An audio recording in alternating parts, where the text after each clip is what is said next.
masses on a highly tilted orbit beyond 7 billion miles from the Sun.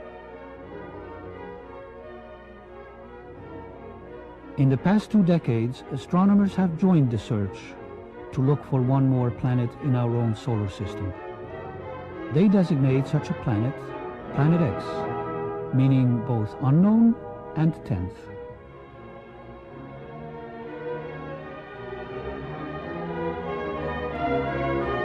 In August 1978, which was just about 6 weeks after we discovered the fact that Pluto has a satellite. Once you have a satellite for a planet, you can determine how heavy it is. It turns out Pluto is very much smaller and lighter weight than we had thought, which meant that Pluto has no influence, no appreciable influence on the motions of the planets Uranus and Neptune. At that point, we voiced the hypothesis that this means that there is at least one yet to be discovered planet in the outer reaches of the solar system. Over the past 2 decades, physicists have joined astronomers in the search for the mysterious Planet X.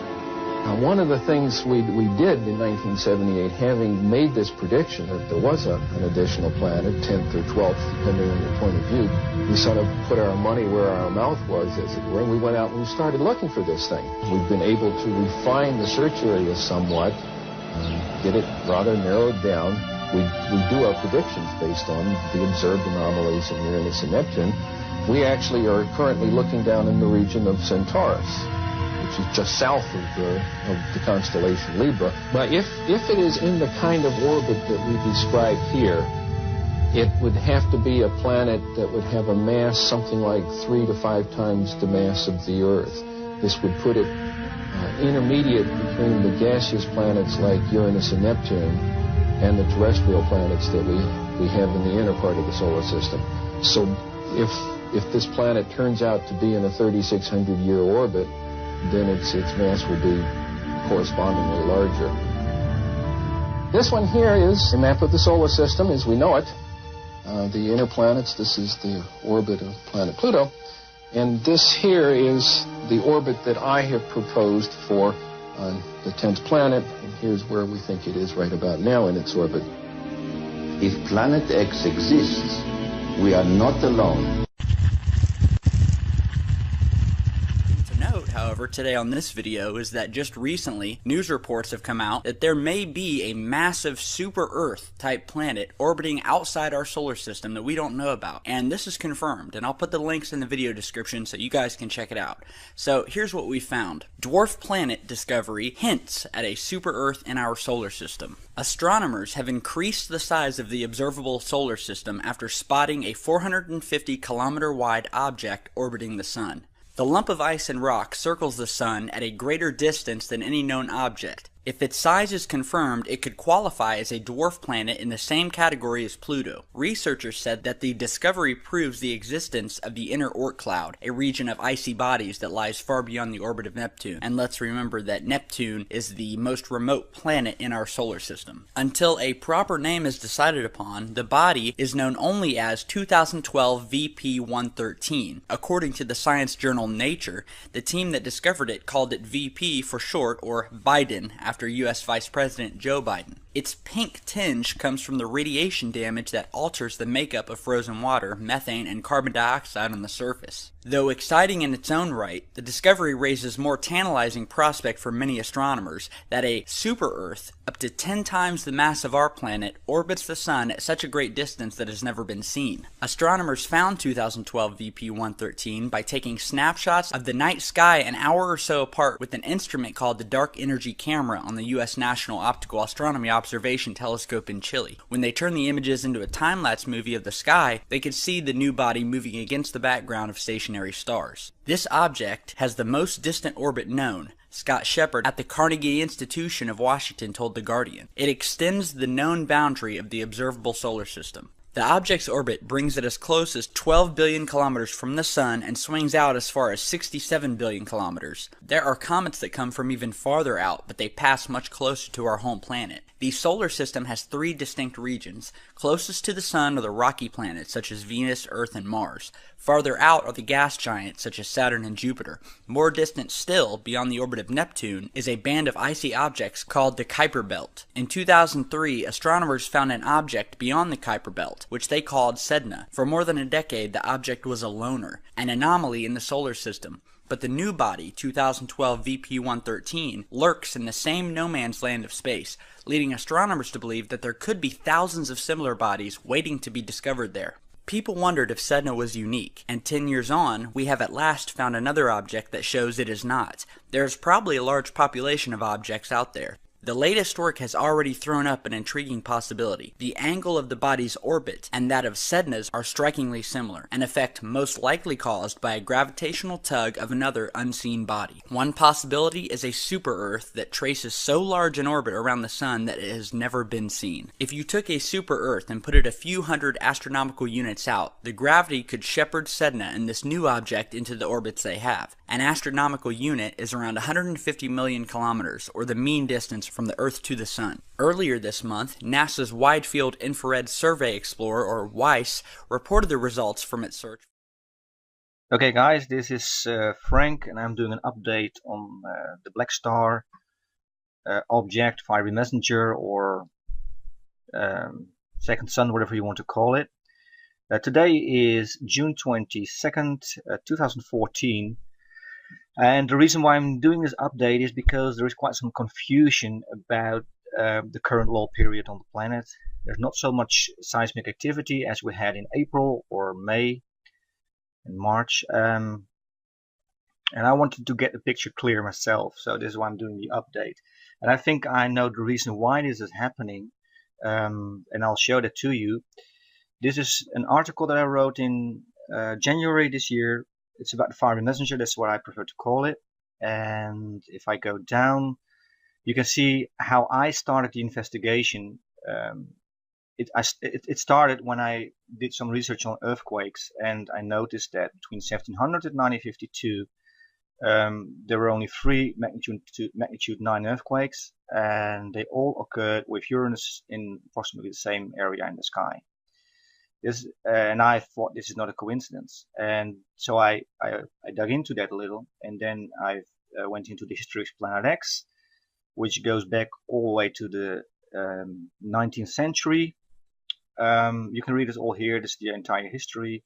The interesting thing here is that astronomers in the early 80s actually confirmed what Uranus already indicated, which is an object on the western part of the constellation Orion, which is here. You can see this on the picture. This is the western part of Orion, and here's Uranus during those large earthquakes between 1700 and 1952. So this was actually the first confirmation for me. And then I found, here's the plane of the ecliptic, which means that the object is coming from the south and then slowly going upward into the inner solar system. There's actually a picture of this object, and here it is. You may wonder if this is the real object. I think it is. It was found by some guy on YouTube.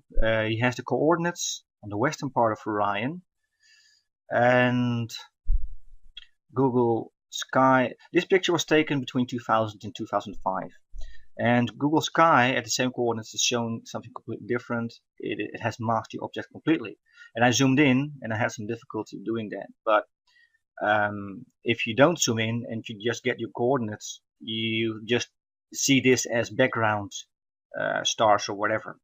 So you don't see it. It goes unnoticed. But if you zoom in and you know what to look for, namely this object. I mean, if you look at the stars here around it, they are at exactly the same position. So this has brightened up a little bit. The stars look brighter, but they certainly completely mask the object here, and they did that for a reason. And the blacked out box in Google Sky somewhere else near the western part of Orion is just a decoy. That's not at all interesting. This is what it's really about. And well, you can read this article for yourself, the Trail of Earthquakes with all the constellations. That's not what I want to do now. It's about the western part of Orion. It's about this object coming from the south. Why am I showing this to you? Well, what I noticed, if I go to EMSC here, and I wanted to know when exactly magnitude 8 earthquakes occurred during the last 10 years. Well, between October 4, I think in October it's where the database from EMSC started, to today, this time period, magnitude 8 earthquakes, I entered it here, and the events, there are only 13 of them. What's interesting about these earthquakes is that they all occurred somewhere between September and May.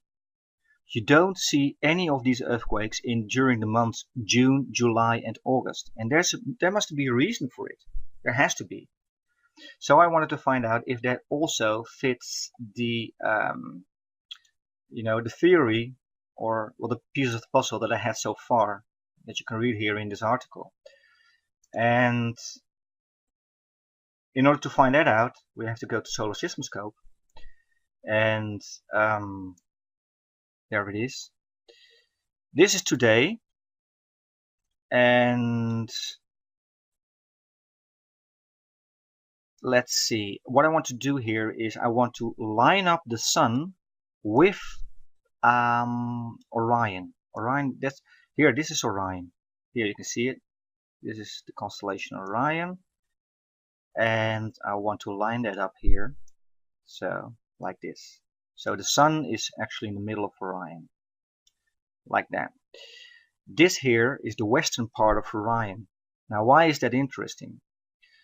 Like I said, what you see here, especially during the last 4 years, magnitude 8 plus earthquakes occurred February, March, April, May, April. So between February and May. This is the area of Earth's orbit that we should take a look at. Well, let's do that here. Here's the Earth, and I draw it back to February.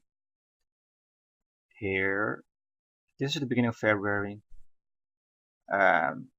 Maybe January as well, but here's February, early February, and then all the way up to May. You see what's happening? You see what's going on here? You see that? This is exactly the area where the Earth in its orbit around the Sun goes through the imaginary line drawn through the object coming from the south, from the western part of Orion. This is the western part of Orion area where the Earth goes through during this time period. So during February, you see that? This is February here, around here it starts. Here's where it starts. And these were the coordinates where Uranus was during those large earthquakes in 250 years time. It was in this area. It's also in the western part of Orion.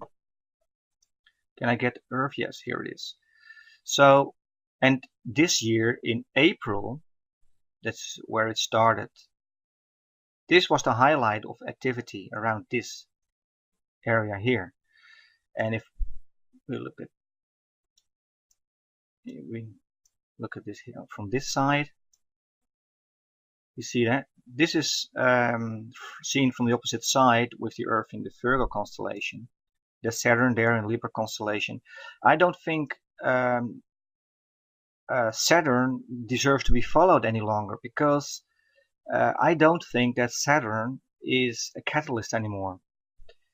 I believe this is the case because I can't find any pattern anymore, any pattern that we can recognize and that we can follow. There's confusion because I expected large earthquakes in the month of May. Instead, they occurred in April. And I believe the only explanation, I mean, we had 8 magnitude 7 plus earthquakes, 8 of them in 19 days, in the first 19 days of April. Under normal circumstances, that's a yearly average. You know what I mean? This is insane. 8 magnitude 7 plus earthquakes. We had April 1, we had the magnitude 8 earthquake in Chile, and then followed by 7 magnitude 7 plus earthquakes until April 19. And then throughout the month of May, we also had quite some magnitude 6 earthquakes, and then also that went down after May the 20th or so, which is here. And here you can see the Earth is really going outside the area of influence on the western part of Orion. You see what I mean? So if I put the Sun back, I line it up again with Orion here, and we draw the Earth further in its orbit, the question is, when will things become interesting again? Well, that depends a little. We don't know exactly where the object is. This area, this is very important to understand, this area here is a lull period area. And this is because the Sun is actually shielding the Earth from the black star influence. That's what's happening here. You see? There are, in this area, in June, this is early June, July and August, we haven't had any large earthquakes, magnitude 8 plus earthquakes, during the last 10 years at least.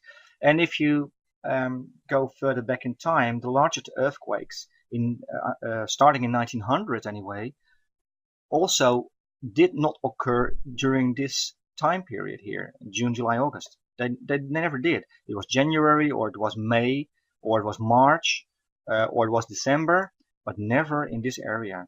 This is because the Sun is shielding the Earth, in my opinion anyway.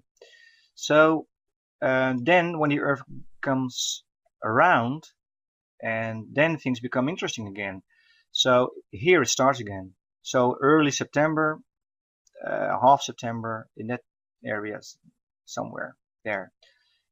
Things, because the Sun is no longer shielding the Earth from guiding star. What's interesting about it is that it seems to bespeak, at first you might think it's talking about the Sun, right? You know, or God, Jah, Rastafari as the Sun, but then there's an immediate connection when you understand the whole Nibiru connection with and now that we're speaking on the connection with Moses and what the ancient Egyptians knew, who knew what when.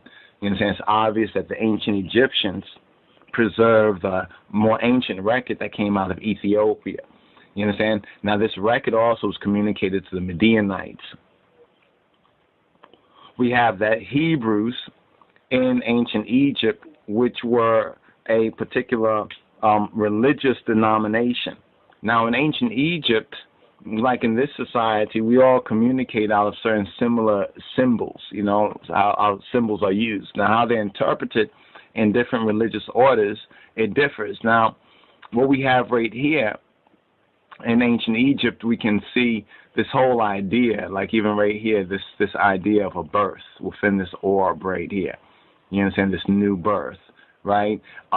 Remember, Israel was Jah's son that he called out of Egypt. Now, when we look at it celestially, if we look at it from the heavens and we put up the thing on Orion or Orion, and it's said to come from and emanate in a sense, or its trajectory is coming from the Orion. Now, this is the Egyptian perspective of Nibiru and the Orion constellation. We know from the Western European and Greeks, they picture Orion differently. The Egyptians seem to picture it more in the Hebraic sense of the sower, because if you see his hand, it fades off here, and you can see the stars. He's sowing the stars right here, and he's carrying a staff in that sense like a shepherd, right? So he's sowing these stars, and there's a 7 stars connection, and we touched on Amos, I think Amos 5, where it's saying, look to the one who makes the 7 stars and Orion.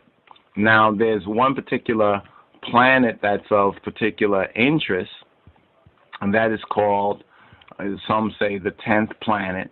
You understand? The 10th planet, or Nibiru, right?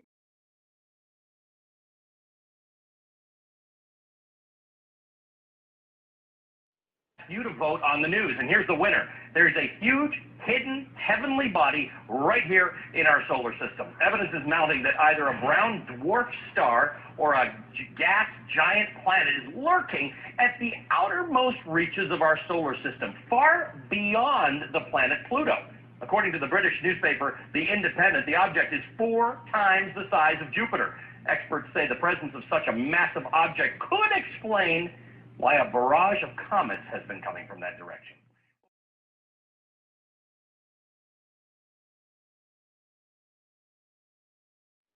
You to vote on the news, and here's the winner. There's a huge, hidden, heavenly body right here in our solar system. Evidence is mounting that either a brown dwarf star or a gas giant planet is lurking at the outermost reaches of our solar system, far beyond the planet Pluto. According to the British newspaper The Independent, the object is 4 times the size of Jupiter. Experts say the presence of such a massive object could explain why a barrage of comets has been coming from that direction.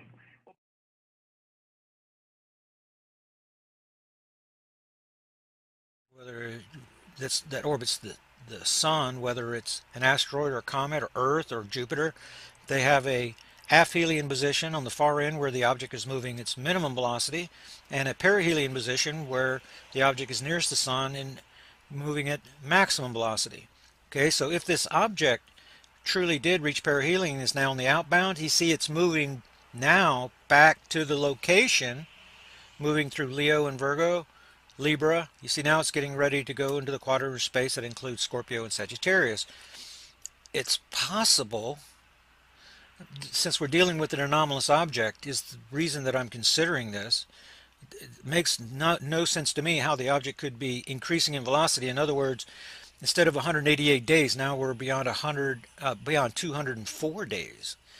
This object should be slowing down if I'm on the back side of the orbit, if you will. If the near side is the reaching perihelion and the far side is slowing down, going towards aphelion position, if you guys are following me, then I'm going to have to make room for that possibility.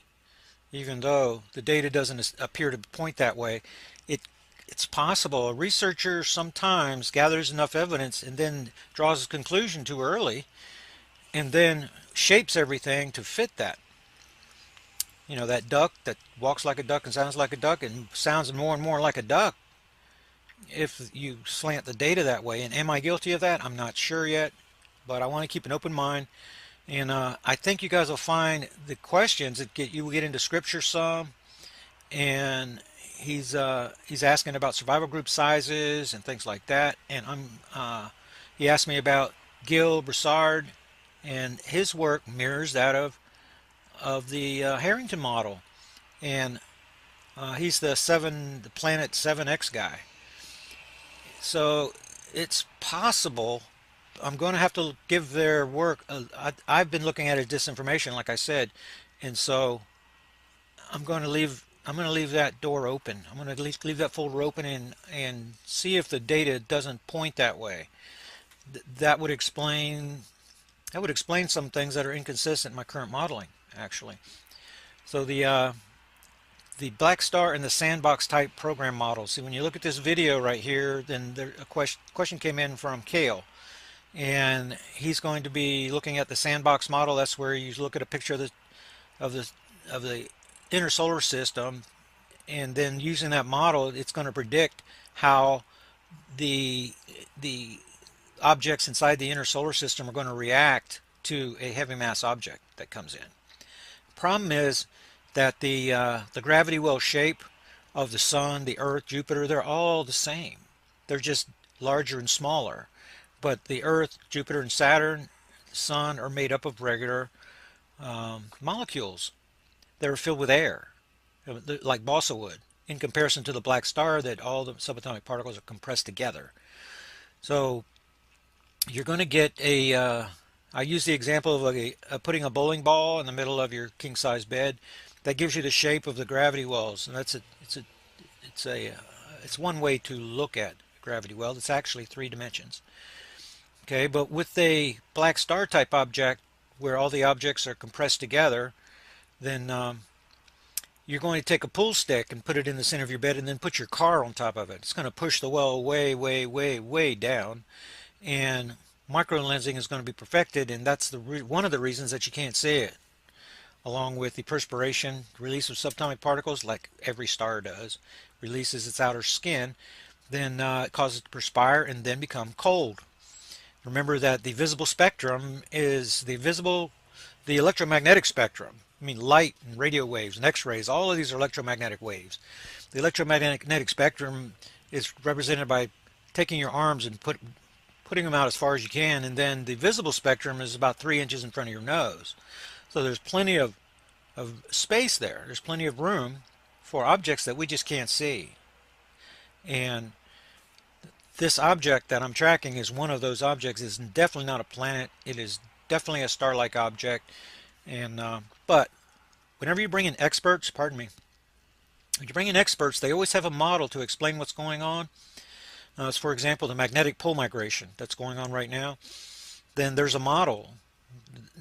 This happens 3 to 7 times every million years. Well, if I'm talking to one of these geologists, then he's going to have the explanation. But if we're being influenced by a black star and another magnet is in the inner solar system, then we're going to get, say, very much the same thing, but for a different reason. So that's that question came up on the recent radio show, why I'm not using more lettered people, and it's because they are all inside the box thinkers. And to run this investigation, you have to be able to think outside the box and stand there deliberately and well, reject the common interpretations. You know, what turned the magnetosphere around March 12th and 13th, 2012, 1 year and 1 day after Fukushima? See, that's part of the research that traditional modeling is not going to even begin to explain, because that kind of thing is impossible.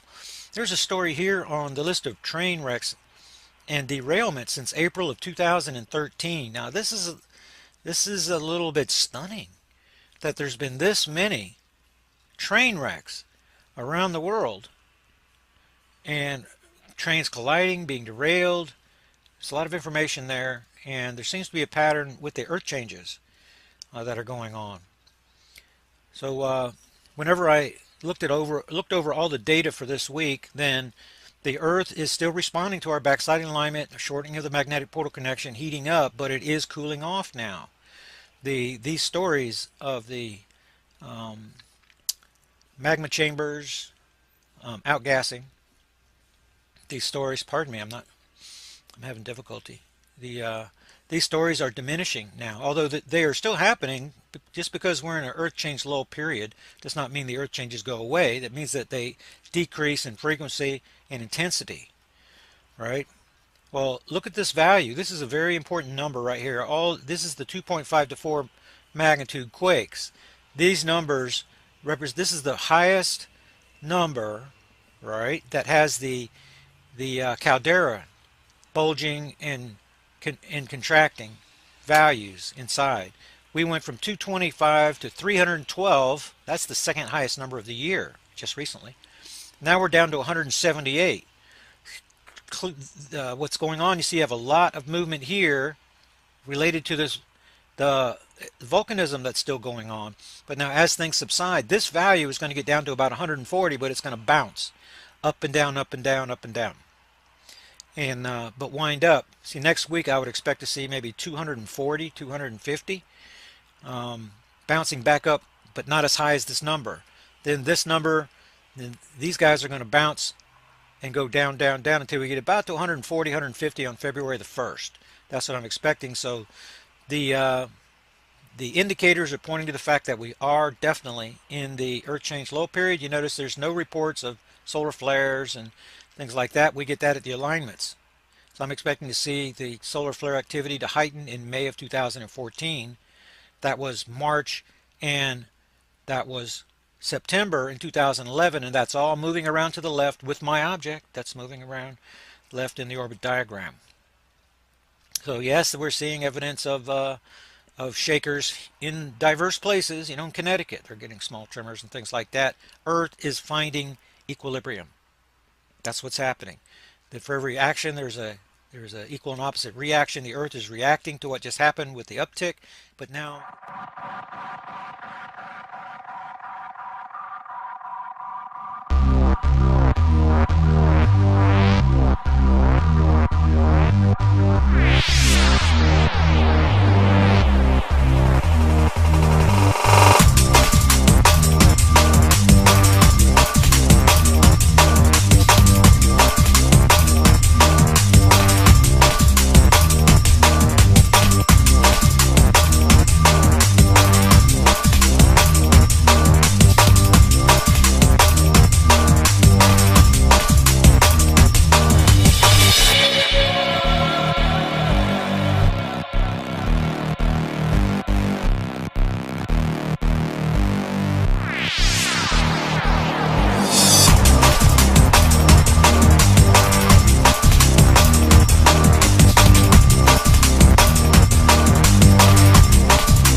I would like to offer people the information that was passed to me by the extraterrestrials that are willing to help. If you get the latest update from the Fermi Gamma Ray Space Telescope, a cosmic jet was actually recorded in the Milky Way galaxy, which is 25,000 light years in every direction from the galactic plane. So in crop circles like this, you see a source of energy that is spreading towards the edges, and this energy is extremely fast, it's massive, and it's coming, and it's almost at near us. This is depiction of the Milky Way galaxy, and when it comes, it's going to hit the sun and produce something that is called a red giant phase.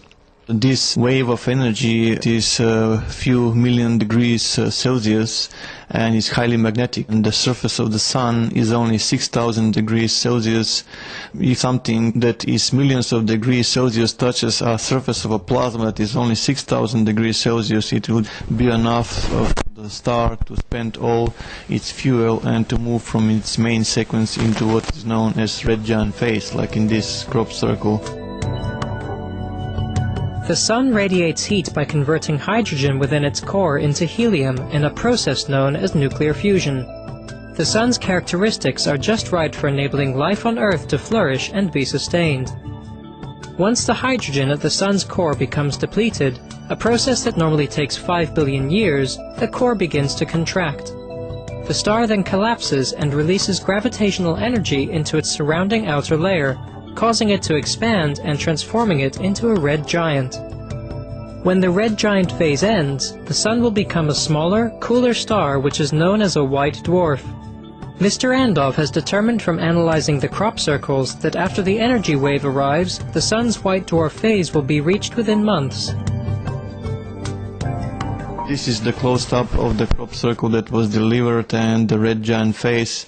This is, in my perspective, one of the most important crop circles that were delivered. It appeared on July 15, 2008 on Aviary Minor in United Kingdom. It's the depiction of our solar system with all the planets and with only slight deviation. Pluto is not the same. As it is possible to calculate the position of all the planets in the solar system on a specific future date, the alignment of the planets in the UK crop circle match what their position should be on December the 23rd, 2012. There was another depiction, another warning, which actually took place on 29th of March 2011 when we experienced this amazing display above the sky of New Zealand.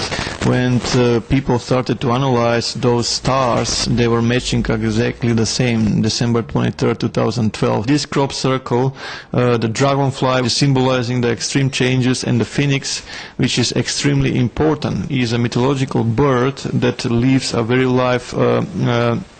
very long lifespan, and when it recognizes that its life is coming to an end, it puts a fire into the nest and it burns to ashes.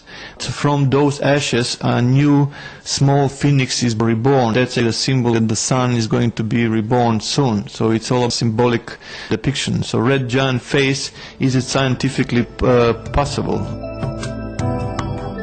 What are the consequences for the planets when the Sun becomes a red giant? It's going to do a slow expansion, which will begin on December 23, 2012, and it will culminate on 28th of March 2013. The Sun here is expanded and it had swallowed Mercury and Venus completely. That leaves Earth and Mars very, very dangerously close to the Sun. The energy emanating from the center of the galaxy will not just transform the Sun. Andov says it will make contact with the rest of the solar system as well. This energy, as is spreading towards the edges of the galaxy, will also pass through all the planets, including Earth. So just for comparison, the hottest layer of our atmosphere is thermosphere, is around 1,500 degrees Celsius. Most of the time it's less than 1,500 degrees Celsius. So what happens when a cloud, which is highly magnetic and millions of degrees Celsius hot, touches with the atmosphere of a planet which is only, let's say, 1,500 degrees Celsius hot? It's just going to deplete the whole atmosphere. So there are plenty of changes on the 3D level that we need to be aware of. Mr. Andov has learned that our Sun has a companion or twin star located on the outer edge of the solar system. The Sun becoming a white dwarf will enormously change the relationship between these two stars. I will just need to mention this. The other celestial object spotted on the skies is actually a twin star orbiting around our star. And this energy that is approaching will hit that star also. And when it's going to hit that star, it's going to move towards the white dwarf. What we have seen in the astronomy, two white dwarfs are attracted by each other gravitationally. They start to rotate around each other, eventually they collide. And when those two will collide, they will produce a bigger star, which to produce enough light and heat that will provide the conditions for life again. So what I'm trying to say with this is that this white dwarf alone is not capable of producing the same amount of light as we are receiving today. which means it's not capable to produce the same amount of heat that we need to survive on the surface. Mr. Andov believes that the energy wave heading towards Earth need not lead to disaster. Rather, we can take steps now to protect our planet.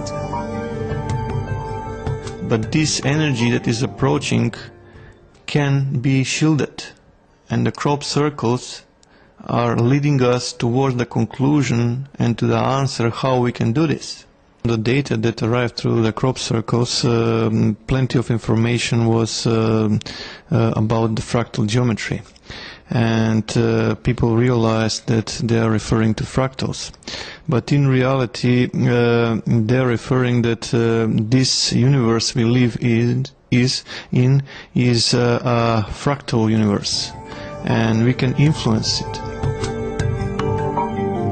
Panay Andov says that although the recognition of fractals is correct, most don't understand that the data is saying that we live in a fractal universe and we can influence or change the universe. If you recall the research of Dr. Emoto about the water molecules, humans are able to change the crystalline structure, turn into something magnificent. We have the ability to influence one of the elements, water. But that's not where it stops. We have the ability to influence the fractal momentum or structure of the rest of the elements that are present on Earth. So that's the first momentum that we need to understand, that we have the capability, the power in us that is dormant, that if united it can produce a change to the matrix. So how can we do that? By combining energy. And the only known tool to me is meditation. Massive group global meditation, where millions of people can unite into one meditative oneness, and they can impact the fundamental structure of Earth. In addition to meditation, like Panay Andov, many across the globe are calling on humanity to immediately end our destructive habits, including the slaughter of our fellow beings for food, so that we can preserve our world for future generations. People need to change. First thing is they need to realize that this world is a world that we're sharing with other species, and we have no right to kill anything. The first momentum is that people become vegetarians, because every time when they consume meat or fish, there is something definitely wrong going on. I will explain in this fashion. Let's say if a patient that goes to heart transplantation, before that he or she was not skilled into playing piano, violin or some other musical instrument.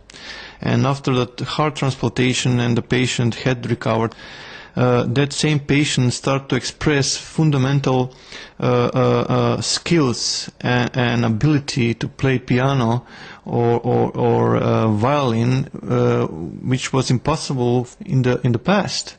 What took place? It's simply like in computers. You put new hardware in, and if you have the necessary drivers, the processor will recognize the new hardware and it will make it functional. In this same particular case, that previous host that was hosting that heart was extremely skilled in playing violin or piano, and that same knowledge was passed to the new owner. The brain had decoded through the DNA. So imagine when people consume meat. That animal, before it was killed, had suffered a trauma, a stress, a terror, which was condensated into the structure. And when we consume that stuff into our bodies, we actually inherit the same emotion, the same energies, and it produces a DNA virus. And this DNA virus further goes to diseases and completely lowers the vibration. So it's lowering our vibrational field.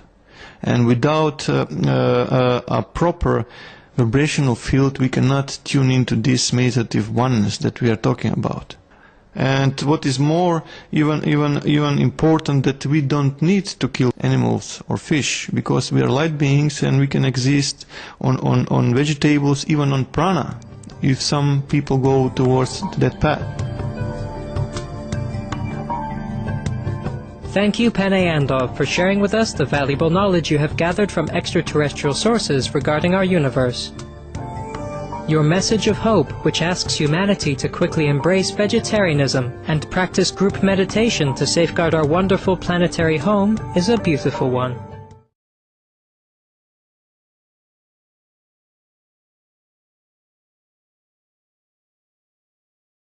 That's all I thought it was. But now that I know that, the pesticides and fertilizers that they use on our crops are full of fluoride as well. I mean, you're getting much more fluoride from the outer leaves of a lettuce and the outer skin of a potato, grapes, raisins, obviously, and most crops. Yeah, so we're getting a lot of shit basically in our food. And then with meat, obviously the cows, whatever, pigs, they drink presumably tap water. Not going to get mineral water, are they? Unless they're drinking rainwater from puddles, but don't know about that either. Don't think they allow too many puddles because of mosquitoes.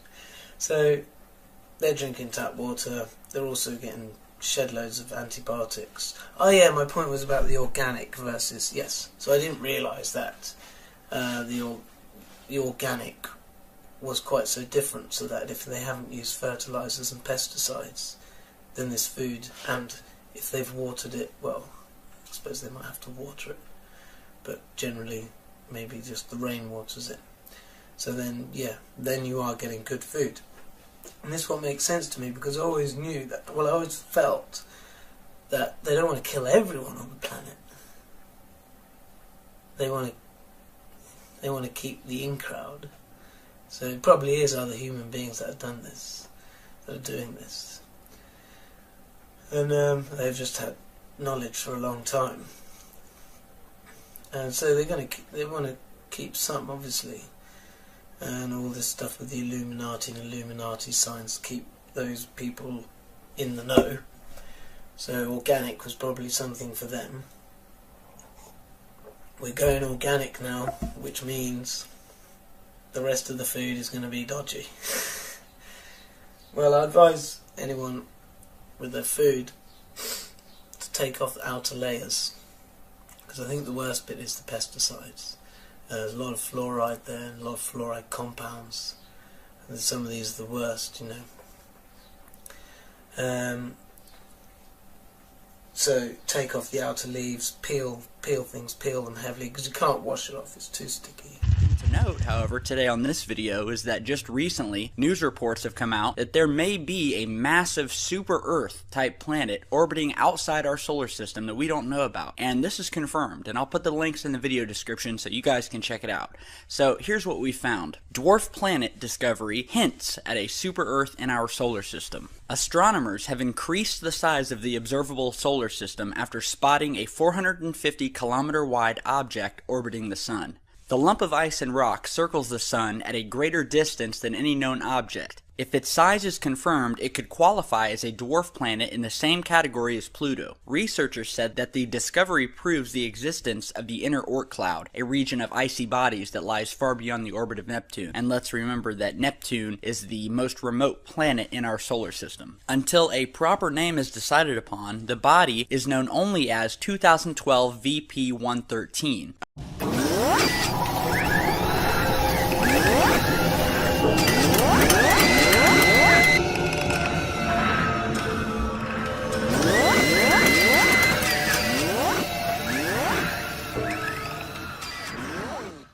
Masses on a highly tilted orbit beyond 7 billion miles from the Sun. In the past 2 decades, astronomers have joined the search to look for one more planet in our own solar system. They designate such a planet Planet X, meaning both unknown and 10th.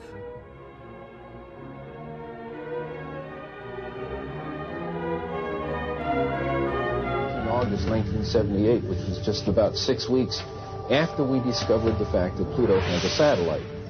Once you have a satellite for a planet, you can determine how heavy it is. According to the science journal Nature, the team that discovered it called it VP for short, or Biden, after U.S. Vice President Joe Biden. Its pink tinge comes from the radiation damage that alters the makeup of frozen water, methane, and carbon dioxide on the surface. Though exciting in its own right, the discovery raises more tantalizing prospect for many astronomers that a super-Earth, up to 10 times the mass of our planet, orbits the Sun at such a great distance that has never been seen. Astronomers found 2012 VP-113 by taking snapshots of the night sky an hour or so apart with an instrument called the Dark Energy Camera on the U.S. National Optical Astronomy Observation Telescope in Chile. When they turned the images into a time-lapse movie of the sky, they could see the new body moving against the background of stationary stars. This object has the most distant orbit known, Scott Shepard at the Carnegie Institution of Washington told The Guardian. It extends the known boundary of the observable solar system. The object's orbit brings it as close. Turns out Pluto is very much smaller and lighter weight than we had thought, which meant that Pluto has no influence,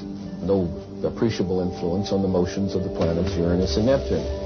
At that point, we voiced the hypothesis that this means that there is at least one yet to be discovered planet in the outer reaches of the solar system.